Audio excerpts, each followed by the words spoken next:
Welcome to the Working Genius podcast, where we discuss anything and everything related to the 6 types of working genius and how it impacts your work and your life. I'm Pat Lencioni, your host, joined by 2 co-hosts today. Cody Thompson. How you doing today, Cody? I'm doing really well. We were just hanging out, having a good time. It's Friday. Enjoying it. It is. That's right. We're recording on Friday today. Tracy, how are you? I'm great today. Awesome. We've got Matt, our engineer. He's doing a thumbs up, I think. Thumbs up, Matt. Yeah. And we even have an audience member, Karen Amador, here. She might jump over onto the microphone too, but she's going to be helping me out. Cody, what is our topic today? Why we devalue our genius. That's right. Why we devalue our geniuses. Oh, I'm told that you're going to do a little commercial, by the way, before we jump into this. Yeah. Is that right? That's right. Well, first, before I do the commercial, here's how we decide who does the commercial. Is Tracy says, oh, none of us have galvanizing. So Cody, why don't you do the commercials? So, which I don't mind. I love it. Cody, you wanted a competition. You wanted us to compete against one another, but I conceded. So it's all you. Yeah, I said, Tracy, let's show them how galvanizing works. Why don't you try and then I'll try? But we just decided to skip that part. But basically, here's what I want to galvanize the audience around is our Working Genius certification classes. So more and more people, as people are discovering Working Genius and you're getting into these podcasts and we're sort of going a layer deeper on the model, we created this 2-day virtual course that happens over the course of 2 4.5-hour days that goes as deep as possible on the applications of Working Genius. So we have really incredible master facilitators that walk through how you apply it to leaders for individual development, teams, meetings, all the things that we've talked about, but all the way to the nth degree. So if you are loving Working Genius and you want to explore it more or figure out a way to bring it to your company or your family or your business, Working Genius certification is the right way to go. It's on our website at workinggenius.com. You can click the Get Certified tab at the top. The people that go through this love it. We love putting it on. And if you'd like to take part, we'd love to have you. Okay, So let's talk about why we devalue our geniuses or our genius. And we do. Many, many people I talk to say, oh man, I got gypped. A lot of people say that. They say, I don't like my genius. And I got the bad one. Or my wife said to me the other day, it was great because she said it in a rhetorical way. And in a negative way, she said, what kind of work can I do using my genius? And I thought, that's a great question, but you don't want to ask it rhetorically. You want to say, ooh, what kind of work can I do using my genius? Every combination of 6 letters is meant to do something, and it's all a gift from God, and it's all wonderful. And yet, people tend to denigrate or devalue their own and think, I need to have others. And what's interesting is when you hear somebody do that, and then somebody with the opposite says the same thing, you think there's something going on here, like the grass is always greener on the other side. So that's what we're going to talk about today. Well, I love this. You had said this once before. I think this was even maybe before we had totally baked the idea of Working Genius, but it actually applies even more now on this side of it. Is you used to say that people often look at what somebody else can do with awe and wonder, and then they denigrate their own skills and abilities. And so and I feel like that's exactly what's happening when someone gets their report back or they get into Working Genius and they say, boy, I have mine, but those come really easily to me. And those things that person does are really hard for me. And I wish I had those. Mm-hmm. Yeah. Which is crazy because at some point, everybody's looking at each other going, oh, you have the good ones. Right. I remember this is how it played out in our office is, now that we have language for this, Tracy, I remember you saying this, I think it was before Working Genius, Pat would go up to the board and write something on the board or come up with an idea of how we should think about something or a new product. And you would go, how do you do that? It's magic. You called it magic. And then likewise, Pat and I, who have no enablement and you have enablement as a Working Genius, we look at you and we're like, oh my gosh, I wish I could do that. I can't do what you're doing. So we have this tendency to sort of constantly look at a person and value more the thing that comes less naturally to us. I was just reflecting on the beginning of this whole process. I don't know if you remember this, Cody, but I did not want to be an E. I resisted my E all the way. And I said to you, Cody, I really think I'm a T. And you looked at me like I was insane.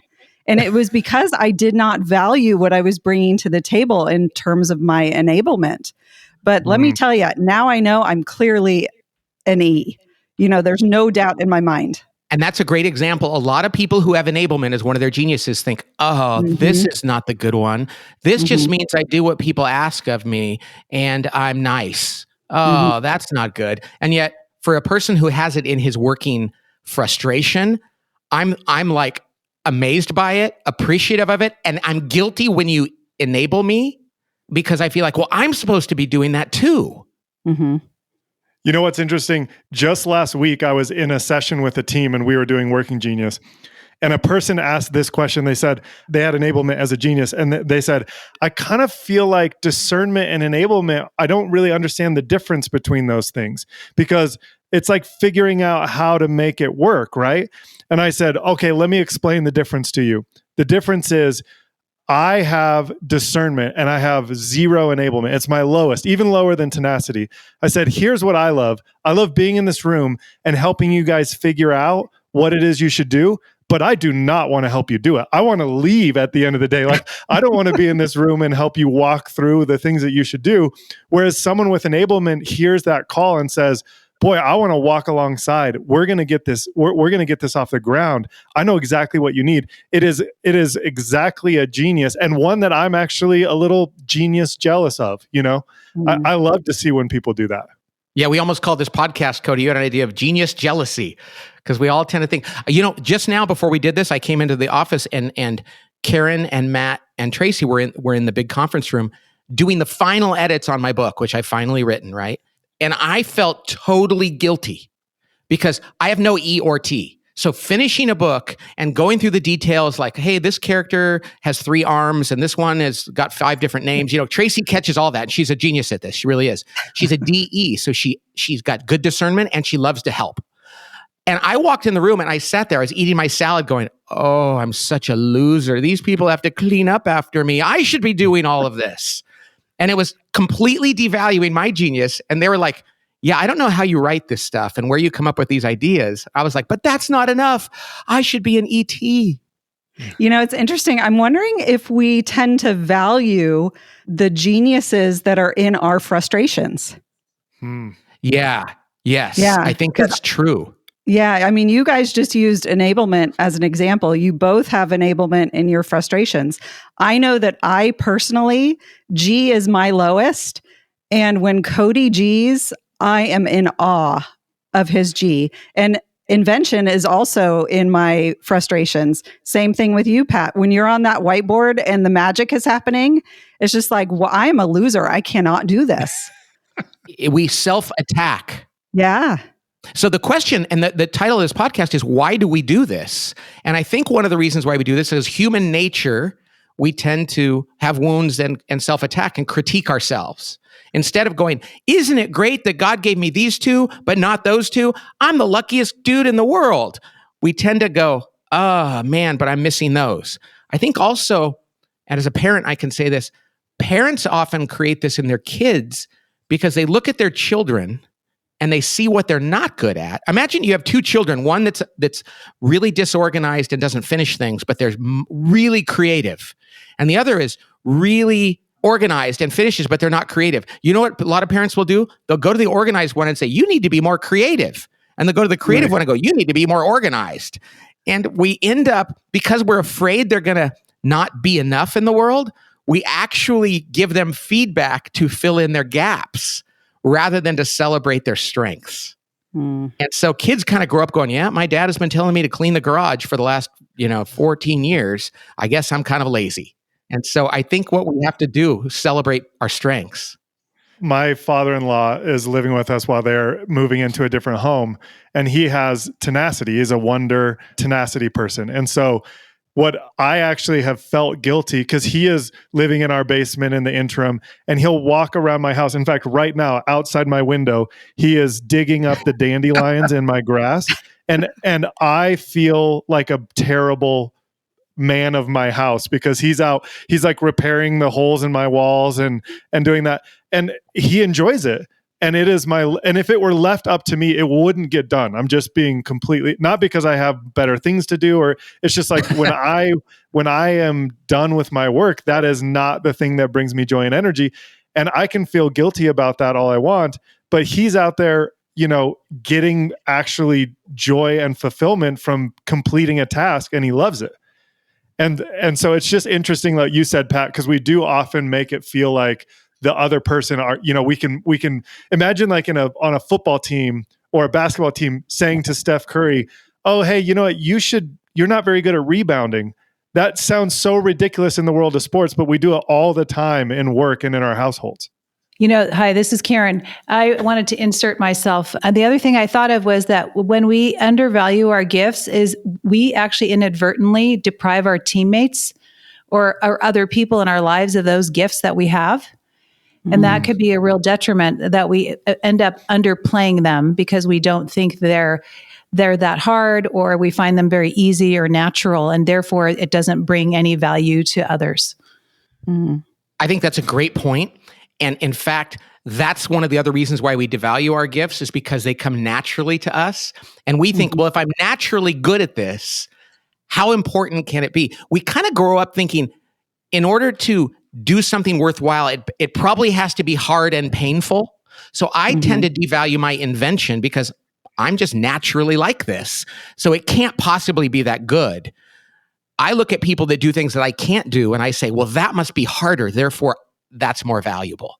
I even remember you telling a story recently, Pat, about like one of your sons wrote a poem, and it came relatively easy to him, and he was like, "Oh, well, it can't be any good because I didn't spend that much time on it." And the truth is when we're talking about genius, whether it's tenacity or invention or wonder, you can do it relatively easily, and it doesn't necessarily have to take you a ton of time, and that does not mean it's not valuable.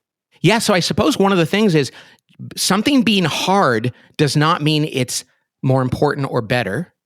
And just because we've been told to work on our weaknesses doesn't devalue our strengths. And it's pretty understandable why most people go around in life and they look at other people's geniuses and they go, "Oh, you got the good ones." So Cody, you and I both have ET in our working frustration, right? Yep. And Tracy, you have IG in yours. And Matt, you were saying before we came on that you don't have invention in yours. And you're a WD, which means he's really good at big picture thinking and evaluating ideas. So we can go to Matt and ask him, like, is this podcast a good idea? And he'll have a great understanding. And if he says no, we'll say, okay, what would be better? And he's like, I don't know. I don't have I. And so the one you don't have is probably the one you admire the most in others. And it's a great thing if you can get to the point where you can go to somebody and go, "I'm terrible at what you're great at. That's so cool," as opposed to, "Oh, I'm such a loser." Yeah, that's so interesting. Pat, you said a little earlier, we need to celebrate our strengths, but I also think we need to celebrate our weaknesses. And I think we're really bad at that generally. Yeah. We need to kind of brag about them. Like you would not believe, like I cannot, and I don't say this like this is not a nice, like a funny thing to say. I have never put up a picture or anything in my house. I have tried so many times, and every time I do it, I like get the stud finder, I find the stud, I do it. It never works. I crack something and I'm horrific. I have no ability to do those kinds of practical things. So when I hire a handyman or ask a friend to do it, I stand there and go, because I've learned to do this. I suck at this and I'm so glad I don't have to do it. But that took years to get comfortable with that. Yeah, and I think it does go back, we talked earlier on in this podcast series about guilt and judgment, but I think more and more of the conversations I'm having in the world of work or on teams, this idea of guilt is so prevalent around your area of working frustration, and it turns into shame or embarrassment or like, "Oh boy, I don't have that." Like the other day, and I'm guilty of it too. The other day I met a person who was a DG just like me, but they had tenacity in their competency. And I was like, "Oh boy," I was jealous. I was like, "Oh boy, I bet you're like a version 2.0 of me. That would be wonderful. I wouldn't have all this guilt of all the things I don't do." But it really boils down to the fact that we feel a certain amount of guilt or shame because there are things we're not good at. And I love what you said, Tracy. If we could just flip that around and celebrate that and invite people, like I love, Pat, the picture of you standing next to a person doing a task in your house, hanging a picture, or doing any tea work and in admiration. I think that is the goal. Like standing next to someone who's doing something that you're not good at in complete awe and admiration is the exact perfect way to embrace working genius, both your genius and your frustration. Yeah, someone once said that humility is being able to stand and look at a cathedral and take pride in it and joy in it as though you had built it yourself. As opposed to standing there and going, gosh, I don't know how they did that. I could never do that. These people are amazing. I'm a loser. It's funny. And Karen just wrote me a note. We're sharing a microphone here. And she said, it's so much easier for us to dwell on those moments when we didn't have the genius that was called for. And we feel so like, oh, I couldn't do what was required. And we forget about all those moments where we were in the right place at that time when our genius was called for and we were there for it. Why do we not look back and have those things in our rearview mirror pop out and go, that was awesome? But instead we focus on the times we were inadequate and we dwell on that. I mean, this is like one of the conundrums of the human experience. It's like, we should like go and say, okay, God, these are the gifts you gave me. I'm going to just lean into these. I'm going to be happy for those. I'm going to figure out what I'm supposed to do with them. And the ones I don't have, I'm going to be glad that other people can do that. And that's true humility. Doing that is true humility. Yes. We tend to think self-criticism is humility, and it's not. Like C.S. Lewis once said, thinking less of yourself is not humility. Thinking about yourself less is, but we tend to think like, oh, they don't think much of themselves. They're humble. And in fact, what they are is they're violating humility, because thinking less of yourself and your talents, it does not correspond to truth. All of us have real talents. If we're going to be humble, we're going to truly recognize that. Yeah. And I think it's worth saying, that at the bottom of the pyramid around, a highly effective team is vulnerability-based trust. And we used to joke around, I used to joke that, Pat, if you fired me tomorrow, I'd go make not strengths finder, I'd make the assessment weakness finder. And in some ways, this is, you get to find out what you're best at and you get to find out weakness finder. And if you can embrace that in a way where you celebrate your weaknesses and then celebrate others for being good at it, I think it builds vulnerability on teams. You get to say, boy, look at me. This is my warts and all. This is what I'm not good at. And I need you to help me in that area for us to be successful. That's why I think this is having such an impact on teams, not just from a personal standpoint about, oh boy, I get to understand myself, but from a productivity standpoint. When nobody's pretending to be something they're not on a team, it's better for that team, and allowing others to slide in where you have weakness. All it does is let you do more in less time and have more fun doing it. Yeah, and so people might say, why is weakness finder so important? Well, if identifying your weaknesses, your God-given natural weaknesses, for some people that's sadness. They go, oh, that makes me sad. Other people go, no, it gives me relief. But I think we need to go one step further and go, it gives me joy to know, oh, you mean to tell me that my limitations are actually part of my gifts? Wow, I can not only feel a sense of relief, I can actually embrace that. I mean, truly like be fond of the fact that that's as much me as the good parts. And so it's all good.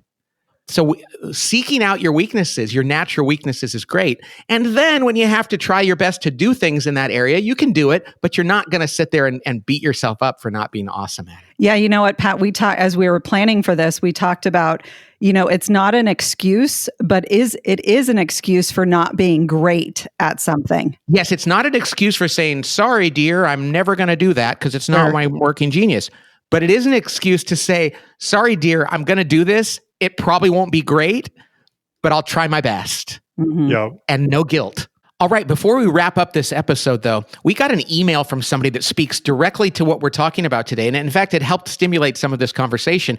But it's also a great email about the podcast. And so I'm going to have Karen read it. It takes about 30 seconds, but it's such a great email. We thought everybody would really enjoy this. Okay, so this email comes to us from a guy named Eric. Thanks so much for your message. He says, I'm an avid Audible user. I aim to spend an hour every day reading and listening, but until yesterday, I'd never listened to a podcast, not a single one. I took note during our conversation a month or so ago and added the Working Genius podcast to my library. And yesterday I finally decided to check it out. I can't believe I waited this long. In less than 2 days, I've listened to half of them already. I liked the Working Genius tool before, but it's taken on an entirely new depth and meaning as I go through these sessions. So here's where the meat comes in. I'm currently listening to episode 15, where you are one of the speakers. I've really appreciated the conversation. It was an episode we were doing on enablement. He says, my wife is an ET. When she first got her results and saw enablement, she was visibly disappointed. I so appreciate your vulnerability and dialogue because it's giving me deeper insight to better evaluate what makes E so amazing and why I value her so much in our life together. What a great testimonial to the whole idea of helping someone embrace their genius and get over the fact that we tend to think we devalue them, and to somebody who's never listened to a podcast. And we wanted to read this because when we're doing this podcast, we have a great time, but we are totally thinking about who's listening, what they're doing with it, how they're using it. And that's what makes this so fun. And so I want to thank you all for being listeners. I want to thank everybody on the podcast today. We had a big crew, and we hope to talk to you next time on the Working Genius podcast. God bless.